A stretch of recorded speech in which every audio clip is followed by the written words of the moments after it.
اللہ الرحمن الرحیم۔ السلام علیکم دوستو، چینل پر اگر نئے ہیں تو چینل کو سبسکرائب ضرور کر لیں۔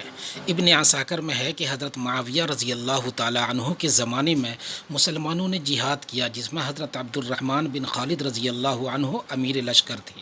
مسلمانوں میں سے ایک شخص نے مال غنیمت میں سے 100 رومی دینار چرایا۔ جب لشکر وہاں سے لوٹ کر واپس آ گیا تو اسے سخت ندامت ہوئی۔ وہ ان دیناروں کو لے کر امیر لشکر کے پاس آیا، لیکن انہوں نے ان کے لینے سے انکار کر دیا کہ میں اب لے کر کیا کروں، لشکر تو متفرق ہو گیا، کیسے بانٹ سکتا ہوں، اب تو اسے اپنے پاس ہی رہنے دے، قیامت کے دن اللہ تعالیٰ کے پاس ہی لانا۔ اس نے صحابہ کرام رضوان اللہ علیہم اجمعین سے پوچھنا شروع کیا، لیکن ہر ایک یہی جواب دیتا رہا۔ یہ مسکین ان دیناروں کو حضرت معاویہ رضی اللہ تعالیٰ عنہ کے پاس لایا اور کہا کہ آپ انہیں لیجئے، لیکن آپ نے بھی نہ لیے۔ اب یہ روتا پیٹتا وہاں سے نکلا۔ راستے میں اسے حضرت عبداللہ بن شاعر رحمۃ اللہ علیہ ملے۔ یہ بہت بڑے فقیہ تھے۔ انہوں نے پوچھا کیوں رو رہا ہے؟ اس شخص نے اپنا تمام واقعہ بیان کیا۔ آپ نے فرمایا جو میں کہوں گا وہ کرو گے؟ اس نے کہا یقیناً۔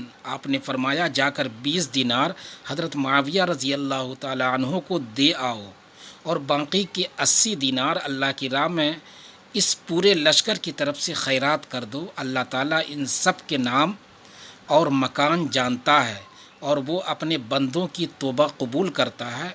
اس شخص نے یہی کیا۔ حضرت معاویہ رضی اللہ تعالی عنہ کو جب یہ خبر پہنچی تو آپ نے فرمایا واللہ مجھے اگر یہ مسئلہ سوجھ جاتا اور میں اسے یہ فتویٰ دے دیتا تو مجھے اپنی ساری سلطنت اور ملکیت سے زیادہ محبوب تھا۔ اس نے نہایت اچھا فتویٰ دیا۔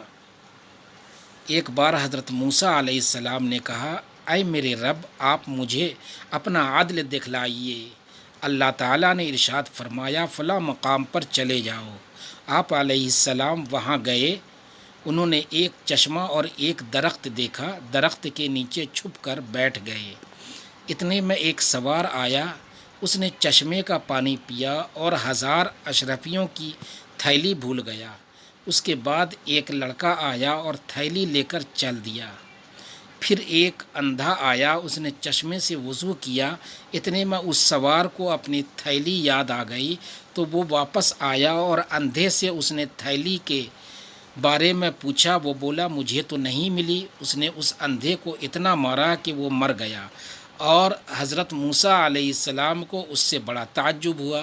تو اللہ تعالیٰ نے ان کے پاس وحی بھیجی کہ لڑکے نے اپنا حق وصول کر لیا، کیونکہ لڑکے کے والد سے اس سوار نے 1000 اشرفیاں لی تھی، اور اس اندھے نے اس سوار کے باپ کو قتل کیا تھا، اس لیے ہر حقدار کا حق میں نے اس کے پاس پہنچا دیا۔ دوستو، چینل پر اگر نئے ہیں تو چینل کو سبسکرائب کر لیں، بیل آئیکن کے بٹن کو دبانا نہ بھولیں، اپنے دوستوں میں شیئر کریں اور کومنٹ میں بہترین رائے کا اظہار کریں۔